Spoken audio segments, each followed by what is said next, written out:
I've got a volume. I'm going to take about 25 minutes. Good. Good. Welcome, everyone. Thank you so much for coming. I am Connie Brooks, and it's my pleasure to welcome everyone to Battenfield Books this evening.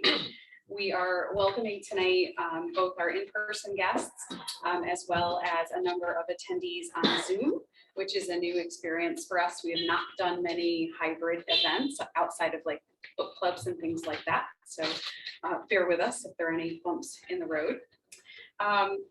Joining us tonight to read their poetry are the Path to Kindness anthology editor, James Cruz, and contributors to that volume, Alice Wolf Gilborn, Nancy Gordon, and Michelle Wiegers. I have a few upcoming events that I wanted to mention briefly before we get started. On October 13th at 6 o'clock, we will be joined by David Snyder, the Executive and Artistic Director of Hubbard Hall Center for the Arts and Education in Cambridge, New York, for a talk on his new book, Managing Arts Organizations. On October 19th, we will welcome award-winning author and storyteller Joseph Brujak, who will be reading from his new book, A Year of Moons, Stories from the Adirondack Foothills. And we do plan to do that as a hybrid Zoom event as well, for anyone who is joining us virtually or who would like to. And then on October 22nd, WTEN anchor John Bray will join us to read from his new novel, Chasing Rome. So we hope that you can join us for an upcoming program.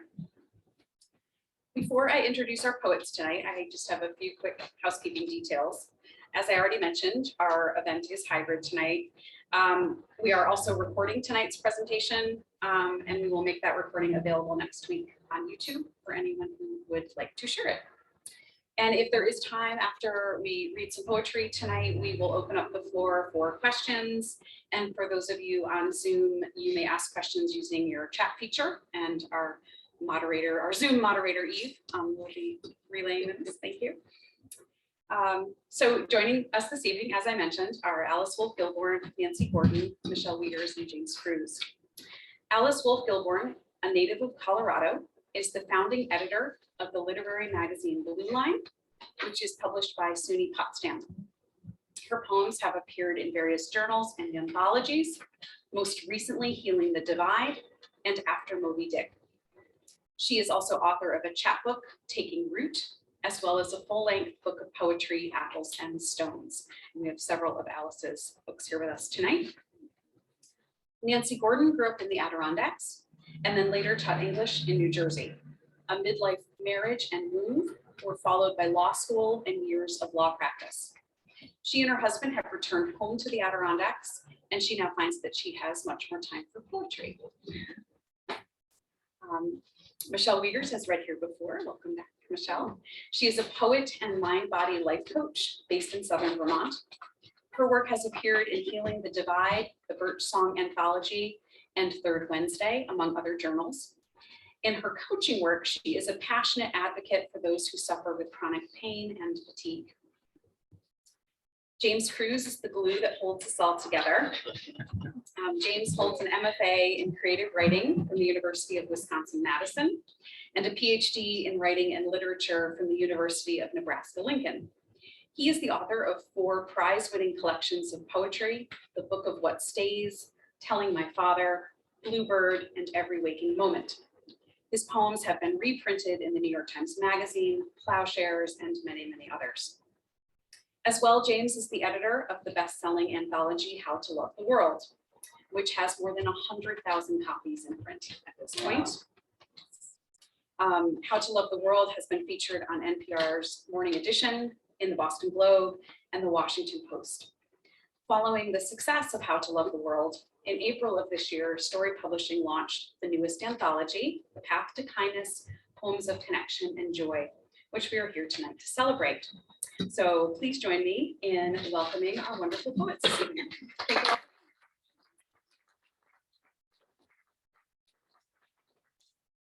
Good evening.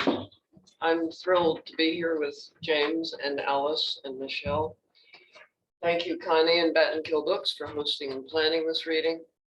Thank you, James, for workshops, for your inspiration and encouragement.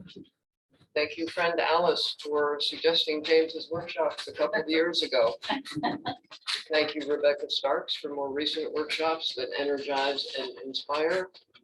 And thank you to the Saturday Poets, 4 of us who have been meeting almost weekly, usually on Wednesday, for almost 2 years since James's last workshop, to read and talk about poetry, our own and that of others. And all 4 of us are thrilled to have a poem in this special anthology. I urge you to read when you can. I know some of you have copies out there. On page 7, Sherry Altman's Worry Stone for My Grandfather. On page 26, Ray Goering's Pinch Pot. And on page 146, Susan Zimmerman's Get Close. My poem is on page 121. And it's called Rescue Dog. And here's a picture of the little guy that this poem is about.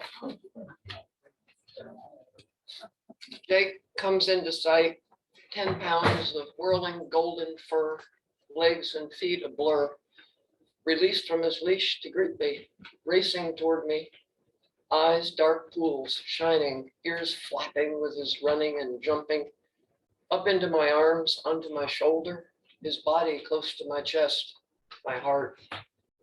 Tongue lapping everywhere. Doggy kisses, says my friend who lets me share walks with him.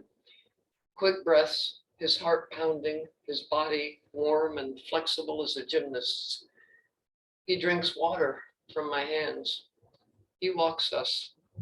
He explores the scents, the grass, all that he can reach from his reattached leash.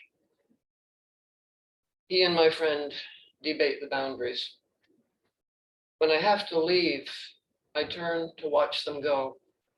And Jake turns, looks back again, crooks his head. Where are you going? Aren't you coming with us?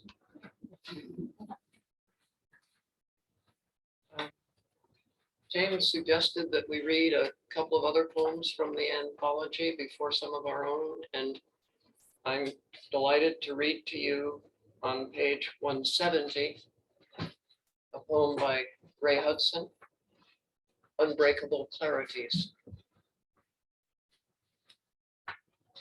Across America, curtains are pulled open and delivery trucks back up ever so carefully with the sun in their rearview mirrors. The coffee is almost ready.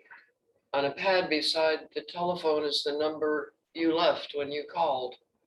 It is too early to call you back and to tell you how it began snowing last night after I had gone to bed, and how outside beneath the window a few leaves are still green, and how the barbed wire between me and the field glistens with frost. I am blinded by unfamiliar possibilities. I count myself lucky to live in such times as I hit the replay button just to hear your voice. And on page 101 is My Mother's Van by Faith Sheeran. Even now, it idles outside the houses where we failed to get better at piano lessons, visits the parking lot of the ballet school where my sister and I stood awkwardly at the back.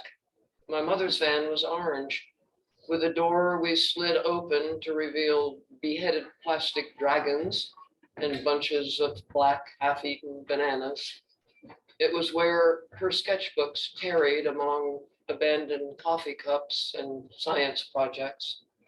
She meant to go places in it, camp in its back seat and cook on its stove while painting the coast of Nova Scotia, or capturing the cold beauty of the Blue Ridge Mountains at dawn. Instead, she waited behind its wheel while we scraped violins, made digestive sounds with trumpets, danced badly at recitals where grandmothers recorded us with unsteady cameras. Sometimes now I look out a window and believe I see it, see her waiting for me beside a curb under a tree. And I think I could open the door, clear off a seat, look at the drawing in her lap, which she began, but never seemed to finish. I think this is a book of wonderful poems, and I see some of you are already looking at it, which is great. James also suggested that we might read just a few other poems by ourselves. And my first one is, there's three kind of different poems. My first one is Eve Ponders. There are all sorts of creatures here. The one that looks the most like me walks upright on two legs, as I do, and has two arms, as I do, which let us grab or hold things. He seems pleasant enough, but not very interesting. He keeps talking about names he thought of for what he calls birds and beasts, complains about pain in his side, and he keeps coming toward me, keeps touching me. I'm not sure how I feel about that. Is he supposed to do what he does? Well, yes, it feels okay, but what's the point? And what is there to do here for me? It's pretty stifling. I just made up that word. Everything is named, things grow. What else is there to do? Oh, hi. I think he said your name is Serpent. You're really skinny and long, but it's fun talking with you, and at least you offer me good things to eat. What, today, something called an apple? Sure. Tastes good. Oh my. Hey, can you get me the hell out of here? Okay. Second poem I'll read has appeared in a chapbook that was done for the Otter Creek Poets, which I was meeting with for a good while last year. It's called Choral Collage. And the poem is First Tracks. It starts snowing hard as we walk back up our mile of hilly road, well below freezing, snow swirling, collecting on the macadam. You look back and say, look at my footprints, I'm making tracks. I exclaim, your comment spurring a memory. Remember when we used to make first tracks at Vale off Chair 14? We've not skied in years, but our footprints now take us back to early morning skiing, curving through last night's snow, weaving, dipping, flying, laughing, conquering the mountain. We look back again, smiling at our macadam tracks, made from walking, older knees and hips managing, but first tracks nonetheless. And the last one, whoops. I've been quite intrigued with the story of Daedalus and Icarus, and there are some absolutely wonderful poets by people like Auden and William Carlos Williams, George Bilger, Billy Collins. There's a wonderful poem by Muriel Rukeyser that if you haven't read, you might enjoy, Waiting for Icarus. This is my poem called Icarus. Hey, Ozzy, buddy, what do you think you're doing? You trying to fly high? Going after that cheerleader blonde?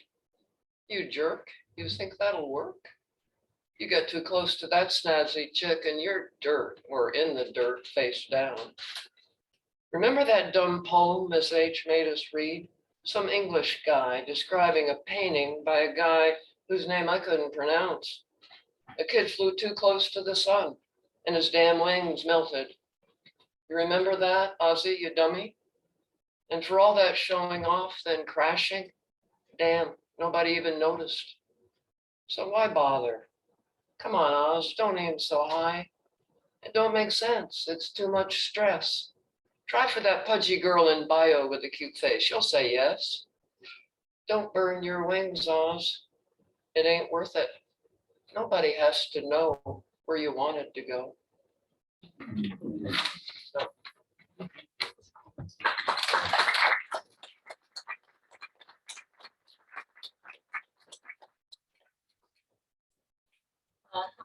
I'm Alice Wolf Gilborn, and I've known this person next to me since 1954. So, but it's wonderful to be here together and reading to you. I want to thank the staff and bookstore, and I want to thank Michelle, who was in our poetry group, and James, who been tremendous help and guided me through the publication of this book to the press, which I'll read a few poems from that in a minute. But first, James's book. And my poem in the anthology is called, it's on page 97 if you have a book, and it's called Wake Up. On the radio this morning, they played something truly remarkable. Sound of unknown birds around the world awakening to first light. Starting at east at dawn, going west, hoots, hollows, warbles. Then riffs and trills as another contingent, another continent woke up until I could feel Earth itself, turning with its brocade and bristle, trees and music, a strange and lovely communion of birds. I wished and failed to name it. Miffed, I let other thoughts jump in. What were they doing? Why were they singing? With mates, with space, with joy? I heard only myself, my mind a darting squirrel making a din, while the dawning music slowly died. Maybe it's time to listen. Think sunrise, birds, trees, earth turn. Sing a little song at daybreak. Another bird that I especially liked in this book by Heather Swan, appropriate name, On Lightness. Outside my window, a wren alights on a fiddlehead fern, and the plant is forced to bend its green spine. As it rests there, the air never leaves the bird's body, the way he floats through trees. And then he takes to the sky again, and the fern sways upright, opening its arms. Once again to the sun. If only it could always be like this. Burden of one, never breaking another. This last line's really get me. And this is kind of bird-like, this next poem I'm reading. It's page 76, and it's called Perfect Art by Laura Foley.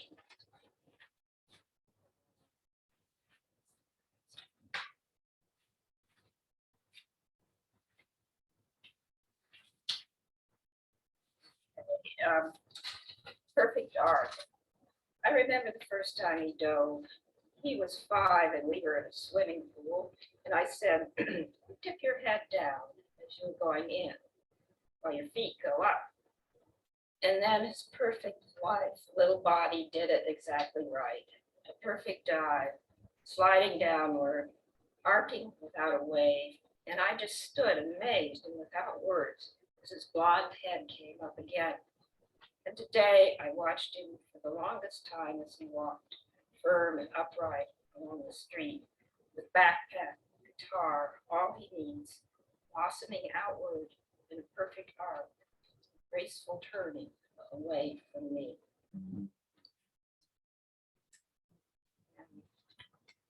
One last poem, about these last 2 poems remind me of my grandson.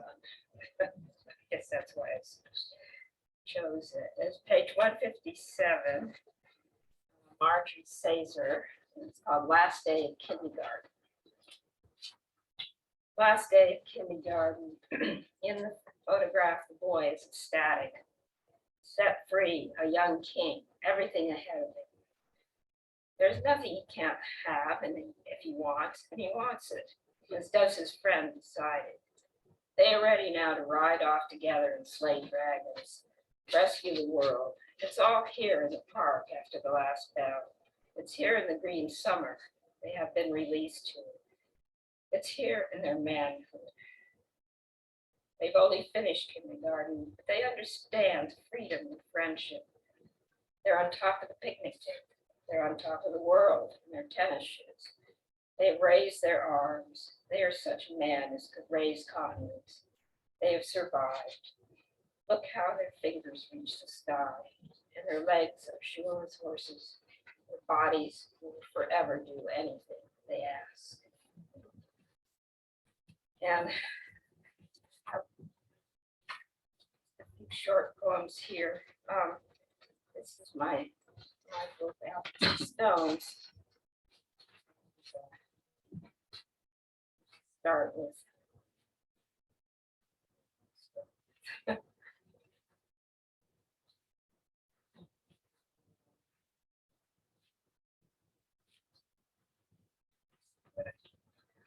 St. Francis. Okay, this is St. Francis. St. Francis arrived in the beaver dam upstream, broke in a wild rush of muddy water that roiled our placid brook, breached the culvert, swept across the road, and pooled in our neighbor's lawn. We found him on his back, jammed against a rock, feet, one arm broken, the other extended but no hand. For 2 days he rested in the ebbing water until we sought to rescue him. Small damaged statue now standing beside our winter garden, his head just above the snow, ragged, useless. We might have thrown him out, yet we took delight in this humble gift from someone's yard upstream. Perhaps his outstretched arm channeled a blessing, for water spared our cellar. Filled grass, loam, flowers later bloomed, then settled in its bed like a lion in the sun. And this is kind of an experiment, an unpublished poem, but I decided that to take the theme of the St. Francis and make a different poem out of it. And what it is a line palindrome. So it reads the same forwards as backwards. So keep in mind the first line, because you're going to hear it again at the end. It's pure description. It's called High Water. When upstream a beaver dam burst on this calm, sunlit day a year ago, no wind, no squirrels to steer the maples. The brook bisecting our yard raised its back, nibbled its bag, water the color of tea spilled over grass, pasted it with loam, chewed up the culvert under the road, left behind a dull mud flat, now seeding the green with buttercups. Gift of high water. Gift of high water, now seeding the green with buttercups, left behind a dull mud flat, chewed up the culvert under the road, spilled over grass, pasted it with loam, nibbled its bags. Water, the color of tea, the brook bisecting our yard raised its back. No wind, no squirrels to stir the maples on this calm, sunlit day a year ago when upstream the beaver dam burst. Just try that sometime. It's fun. And one last poem. This is one of James's favorite poems. He reads it occasionally, for which I am grateful. It's another poem about leaving. It's one about children work, but it's called Leaning to the Light. Our neighbor planted 12 logs in the shadows of his barn, in the shadow of the trees, in the shadow of a mountain. And now a dozen lilies grow at an angle toward the sun that touches them only in the afternoon. Our neighbor sold his house to part-timers who come just for a week or two, so they never see their flowers bloom later than the rest. Their soft pink petals tinged with white, curled like shavings, stamen-like, antennae turned to the western sky. Like me, since I left the land where I was born, leaning west, these laggard lilies with mouths wide open, drinking in the setting sun. Thank you.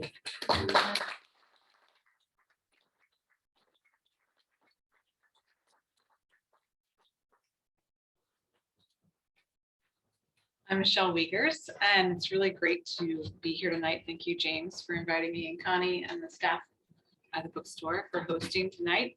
Excited that it's also on Zoom. I think I have some family that could join via Zoom, so that's fun. I'm going to start with a poem, my poem in the anthology. It originally appeared in this really unique project called Gatherings, and it was a project that at the very beginning of the pandemic, in order to provide scholarship and art support to artists, there was a project where it combined poems inside of wooden boxes that were painted by visual artists, and then those boxes were bid on. So this poem originally appeared in one of those boxes. I can't remember. I think there was a tiger painted on it, which I think has nothing to do with my poem, but anyway, this is moving. I find myself jealous of those who rest quarantined inside their homes, while I have to pack every last item I own in order to carry it just a few blocks away. And now, as I reach around inside this new house, I keep looking for the things I know, certainties to hold me up, cushion me on all sides. How do I know that all will be well? Because the morning sun still warms my cheek, illuminating small flecks of dust on my glasses that look like layered circles of modern art. Because the red squirrel still comes to raid the feeders I hanged, not intended for him, while the chickadee sings his same vibrant song. Because the ferns in my garden, I feared had not survived the move, are finally unfurling their bright green bodies. Because spring doesn't know the anxiety of uncertainty, but declares through her gentle unwrapping of the world, life will come again.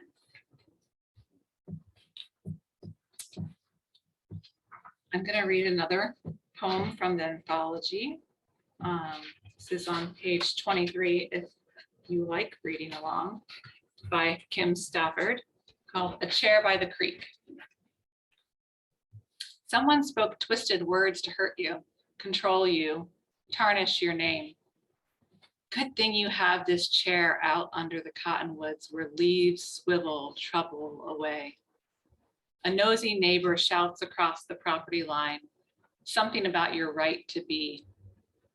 Good thing those words were swallowed by the friendly rattle and chuckle of the creek.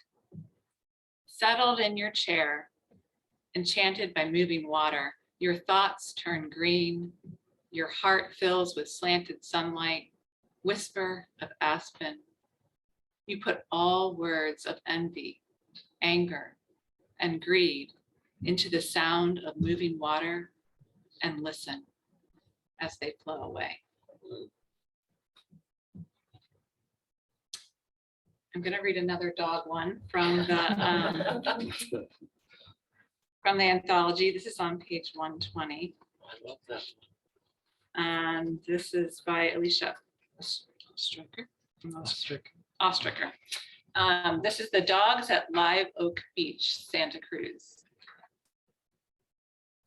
As if there could be a world of absolute innocence in which we forget ourselves. The owners throw sticks and half-ball tennis balls toward the surf, and the happy dogs leap after them as if catapulted. Black dogs, tan dogs, tubes of glorious muscle. Pursuing pleasure more than obedience, they race, skid to a halt in the wet sand. Sometimes they'll plunge straight into the foaming breakers like diving birds, letting the green turbulence toss them until they snap and sink teeth into floating wood, then bound back to their owners, shining wet with passionate speed, for nothing, for absolutely nothing but joy. I just love that. And this is a completely different mood. Page 151. This is a poem by Patricia McKernan-Brunkel, and it's called When You Meet Someone Deep in Grief. Slip off your needs and set them by the door. Enter barefoot this darkened chapel, hollowed by loss, hallowed by sorrow, its gray stone walls and floor. You, congregation of one, are here to listen, not to sing. Kneel in the back pew, make no sound. Let the candles speak.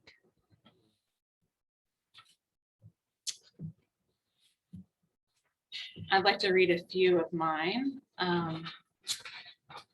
and they're all very recent. So this one kind of follows the theme of loss.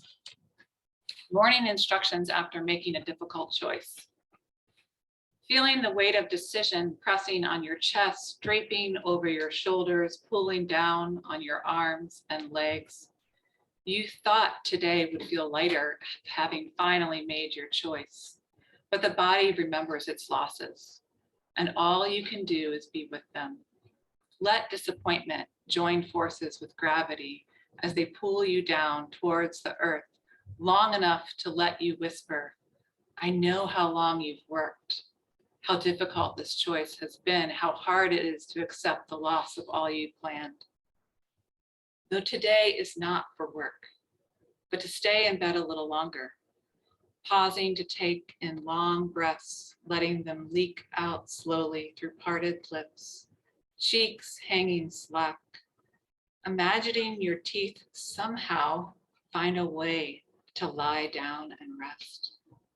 Stretch and breathe into the sadness as you groan out your losses into the grayness of the day. Then make your morning eggs. Pet the dog for longer than seems necessary.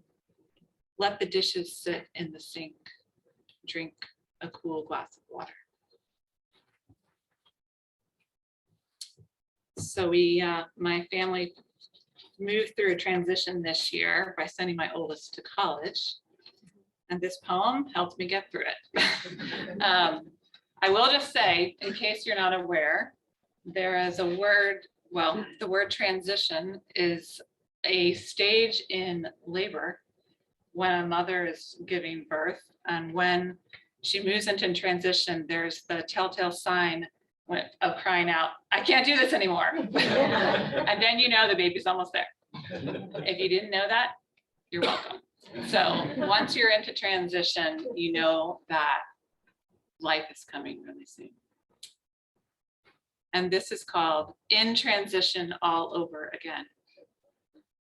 17 years ago, you moved down through the birth canal, crying out as you came into this world, bursting my heart wide open with your 8 pounds and 11 ounces of joy. We grew up together, you and me, as I learned how to be your mama, and you learned how to drink, to talk, to eat and walk, to write and read.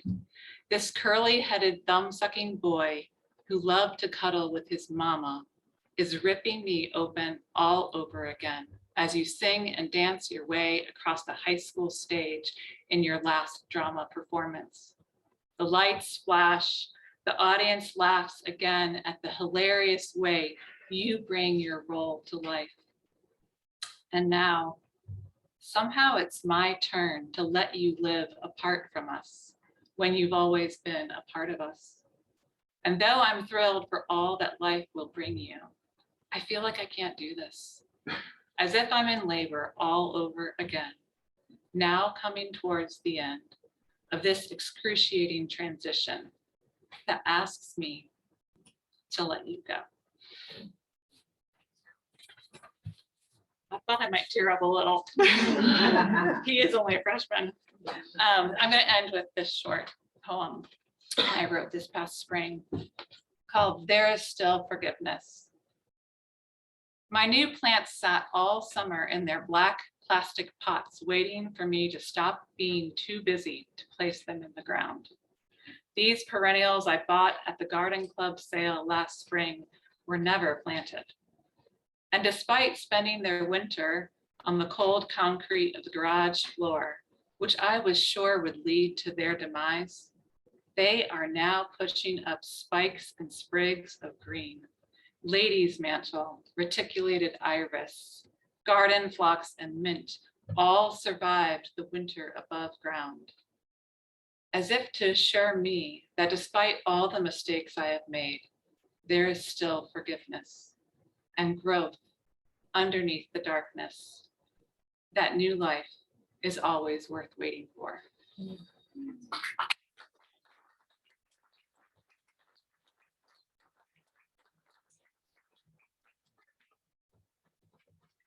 Well, I feel like we could leave it there. I mean, I'm really full of poetry right now, but thank you all so much for sharing your work.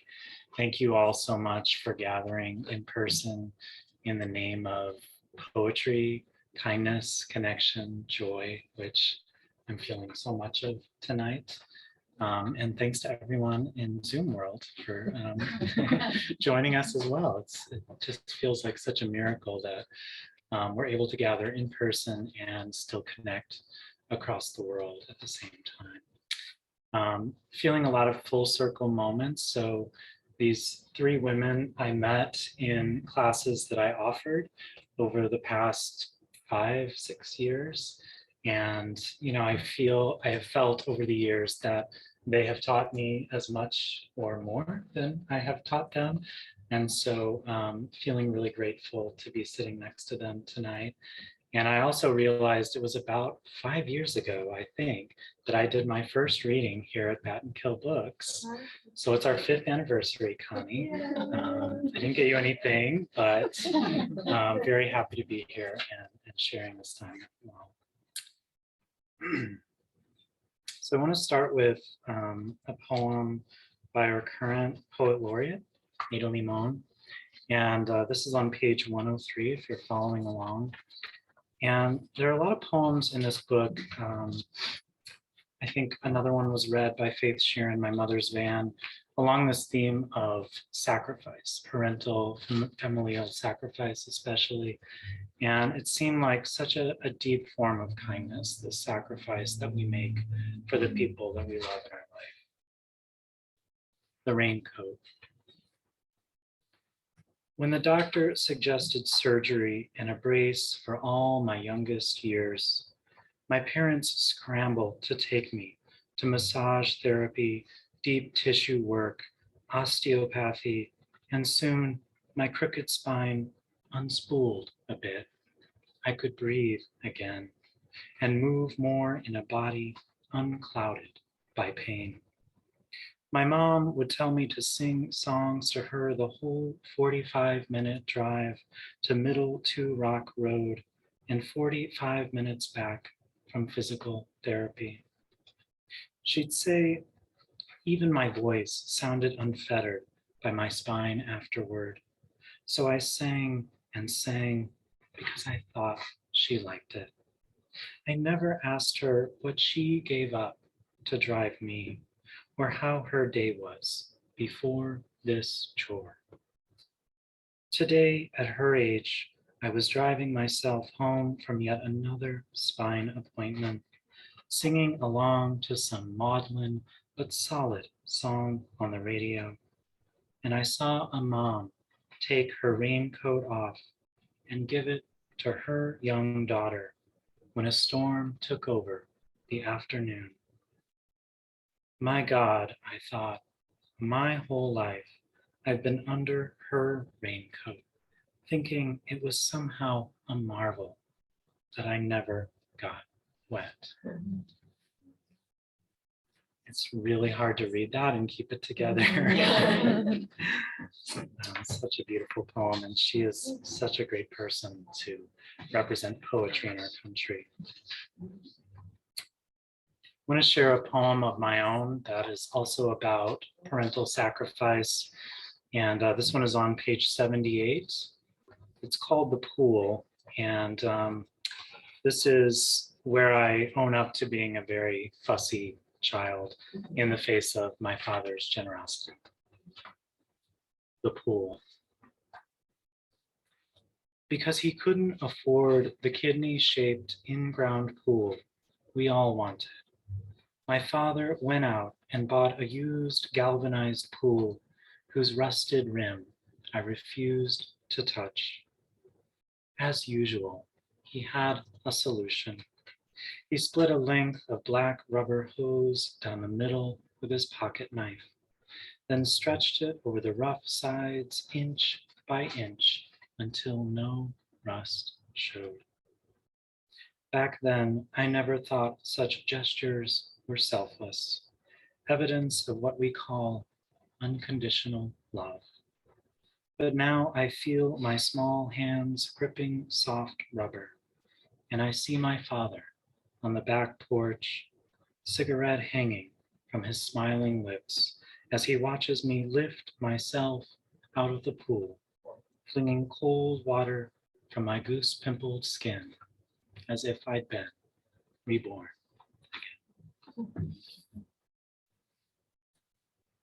I can still see that rusty pool. Wow, so vivid.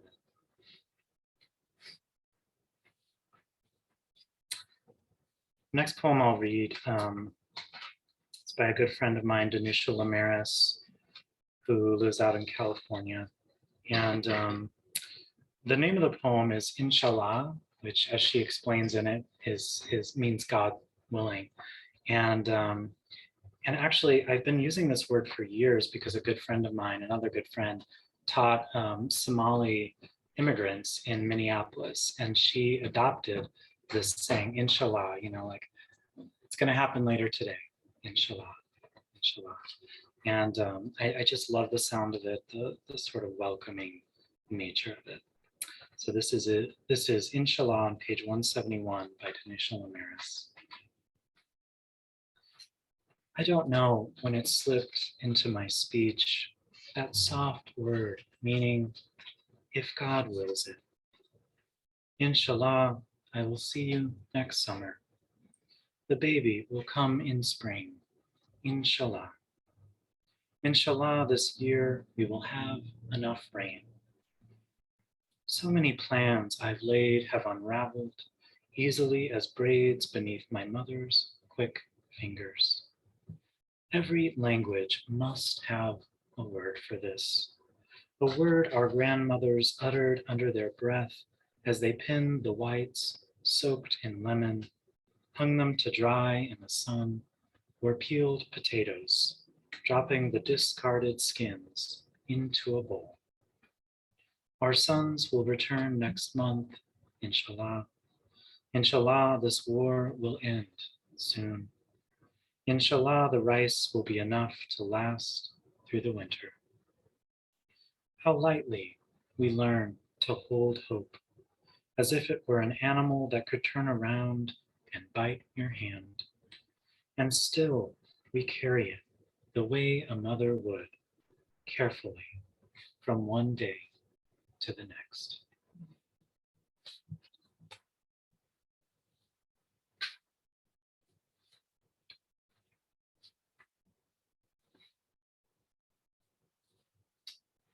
And this is a classic poem. Probably a lot of you have heard it before, but it bears reading aloud. This is Kindness by Naomi Shihab Nye, and it's on page 127. And again, I seem to keep choosing poems that it's very difficult not to burst into tears while I'm reading them. So just to say, kindness. Before you know what kindness really is, you must lose things. Feel the future dissolve in a moment like salt in a weakened broth. What you held in your hand, what you counted and carefully saved, all this must go so you know how desolate the landscape can be between the regions of kindness. How you ride and ride, thinking the bus will never stop. The passengers eating maize and chicken will stare out the window forever.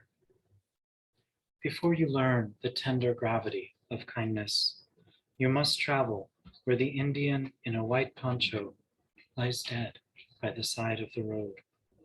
You must see how this could be you, how he too was someone who journeyed through the night with plans and the simple breath that kept him alive.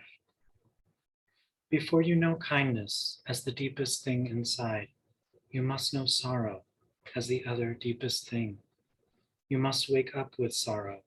You must speak to it till your voice catches the thread of all sorrows and you see the size of the cloth.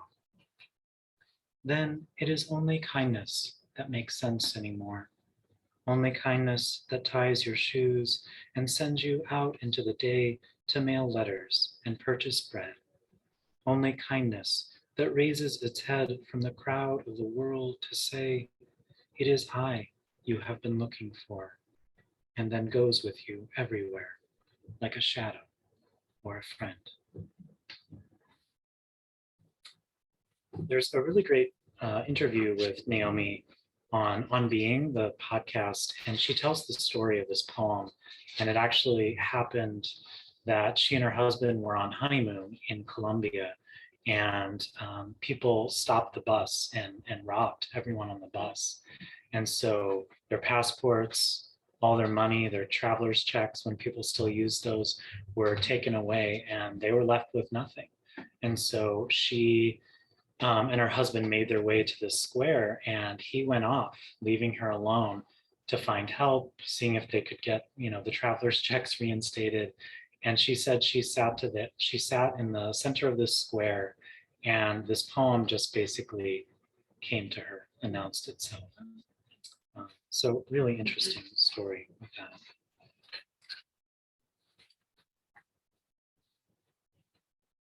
I'll just read two more poems. The next one is one of my own, and it's on page 42. And I know that self-care is a bit of a cliche in our culture these days, but I just want to make a case for really honest and true self-care and how important it is for all of us. It's a language that I'm still learning. Self-care. Some days it feels like a foreign language I'm asked to practice, with new words for happiness, work, and love. I'm still learning how to say a cup of tea for no reason, what to call the extra honey I drizzle in, how to label the relentless urge to do more and more as useless, and how to translate the heart's pounding message when it comes, enough, enough. This morning, I searched for words to capture the glimmering sun as it lifts above the mountains, clouds already closing in as fat droplets of rain darken the deck. I'm learning to call this stillness self-care too, just standing here as goldfinches scatter up from around the feeder like broken pieces of bright yellow stained glass, reassembling in the sheltering arms of a maple.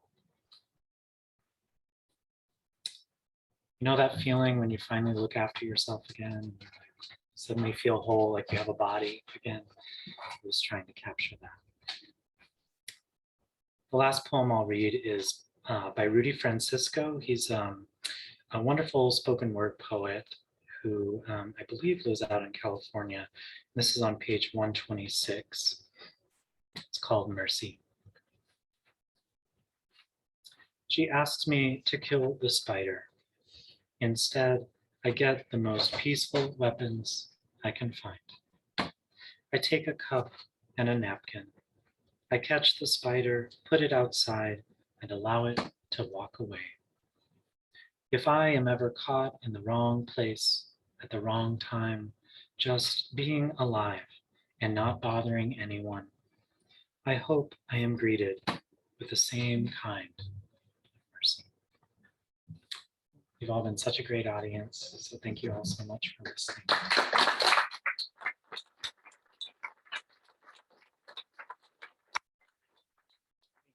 Connie, Eve for handling Zoom World for us and being a wonderful presence as always. And we're happy to answer any questions you have. If you have any comments, I never want to put pressure on people. I always feel like I'm leading a class again, and I don't want you all to feel that way. So if anything bubbles up, if anything comes to mind, feel free to let us know. Otherwise, we can just mill about and chat. Yeah, Dave. I'd just like to congratulate you on these anthologies. They're just the poets that you've gathered their work into these anthologies that are here, and the others. I mean, it's just phenomenal work. And it's very exciting to hear how well they've done. And we're happy to have our copy. So well done. Well, thank you. It's the best job in the world.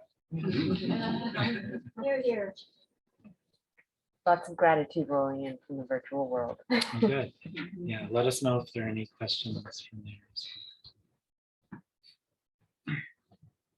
Anything else that bubbles up or anything that stays with you, anything that the poems brought up for you tonight?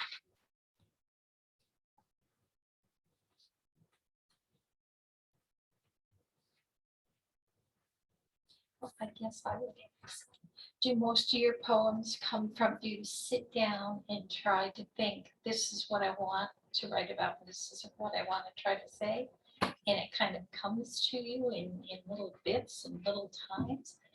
Or do you sometimes just feel overwhelmingly moved and you just sit down and write it all out at once? Like, that would be amazing, but it almost sounds like you do. It was so beautiful. Oh. Everybody's poems were very beautiful. I agree. Yeah. I can't speak for other folks, but I think, both things happen sometimes, but usually it happens a little more organically. Like I don't sit down and think, I'm going to write a poem about self-care, and then it happens. Usually it's just a few lines come, and then my practice is to allow myself to be surprised by each line that comes, and just to listen closely and see what wants to emerge. Anybody else have a response to that? Yeah, I think you were mentioning when we spoke earlier that you had done the anthology, the former How to Love the World during the pandemic, but that you hadn't realized that it was going to be so necessary. So did you, don't you think it's sort of uncanny timing? I mean, do you feel like that was just really sort of well received and appropriate, and especially relevant to the pandemic? Or would you have done it differently had you known that the pandemic would happen? Great question. I think nothing, in my experience creatively, nothing that you try to force ever really works that well. And so, it was actually, I think I talk about this maybe in an interview somewhere, but it was in early 2020 that my husband and I were traveling in Argentina. And we were, outside of the culture when a certain other person was president. And it just felt like, we were in this other culture, and there was gratitude, there was kindness, there was hope, there was something else swirling in the air. And I just thought, because I had already done a book of poems about kindness. And so I thought, like, well, what does my next thing need to be? And gratitude and hope really bubbled up. And then, I could never have predicted that we'd all be in lockdown 2 months later, and that I would have already signed a contract to do a book of poems about gratitude and hope. So it is very uncanny timing. But I think it's a good lesson that creativity is sort of a visitation, and that it can't be controlled. And it's, we just have to listen to those voices. I have a question from our viewers tuning in, asking, how did each of you come to poetry? Just a simple one. No, I came to it very early because my mother and grandmother had a whole store of nursery rhymes that they would read to me. And I liked the rhyming. And, it was just kind of, and so I started to try to do it myself. And I was writing poems, finding things all over the place until I, then I realized there was a discipline involved. That was later, but that was where I started. I've just always read that I can remember, and reading is like breathing to me. It's that important. And as I got older in high school and college, I started reading poetry. And then when I taught English, tried to teach high school English and loved it. I just always wanted to read something to my classes before we started discussing whatever was assigned. And poems work beautifully for that. And I just loved reading them aloud and just loved reading poetry, and have been fortunate to meet people who like poetry and write poetry, and it just keeps growing.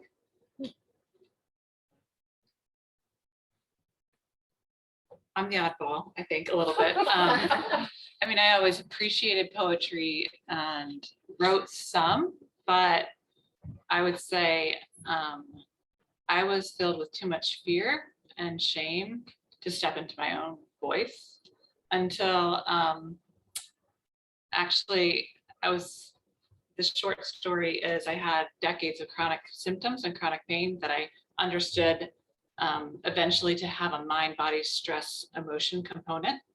And so once I learned this, I was suddenly very, very interested in how the heck that happened to me. And so I dove in deep into my writing. And as I did, poetry kind of rose up to help show me how this happened. And it just so happened the same year I met James and took his month-long writing and mindfulness course, and haven't been the same since. So I've discovered through that experience that for me, taking the risk to step out and write was a journey in of itself that I'm still on. But I think it's really incredible. I think poetry has this power to help us know what we don't know consciously, because it comes from such a deep place. And so even the way that I show up to a poem, like I might have a little bit of an idea, to answer your question from earlier, a little idea of where I might want to start, but I feel like I don't really get there until suddenly the poem turns and it's brought me something that I didn't know that was coming. So I think that's also how I got addicted to poetry, to writing it. It's because just the intrigue of like, what is this going to show me that I don't yet know? So beautifully put. I first came to poetry because I had a third grade teacher, Mrs. Brown, who I was going to say forced, invited us to memorize a poem every week and recite it in front of the class.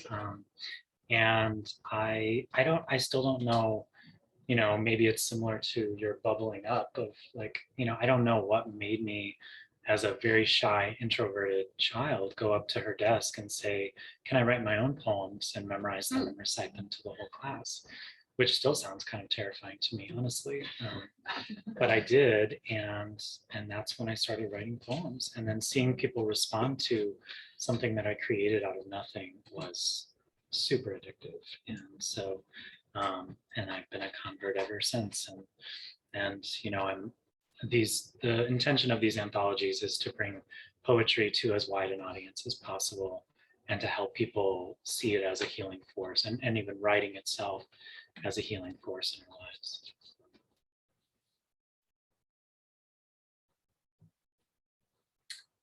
I don't want to hold people any longer. You're welcome to ask any other May I questions. just say one thing? Yeah. I really appreciate how everyone was listening and smiling, and it was really a pleasure to read to everyone in this room, because everyone was just really there with us, and thank you for that. And a great audience.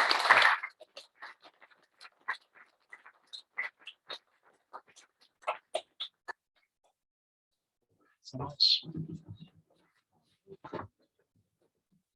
Thank you all. Thanks. Thank you, Steve. Yeah, we were debating whether to come or not, but I'm sure glad we did. I did too. That was fun, James. Your first one. Wow.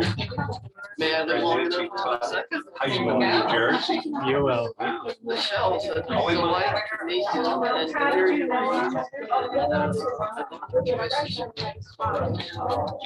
I'm so excited when I saw that. The mother's van and the rain. He is a master at Saturday Poets. We are always talking about places. We've been, I think Sherry's written yours, Susan has. We've been reading through. When we meet, we start by reading aloud. Yeah, well, we saw you were reading Michelle. We haven't seen you guys for so long. So we said, let's go. Yeah. I'm not really.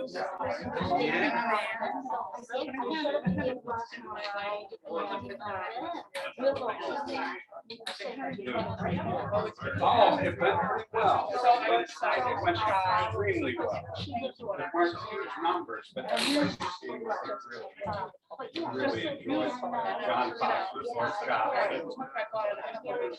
But we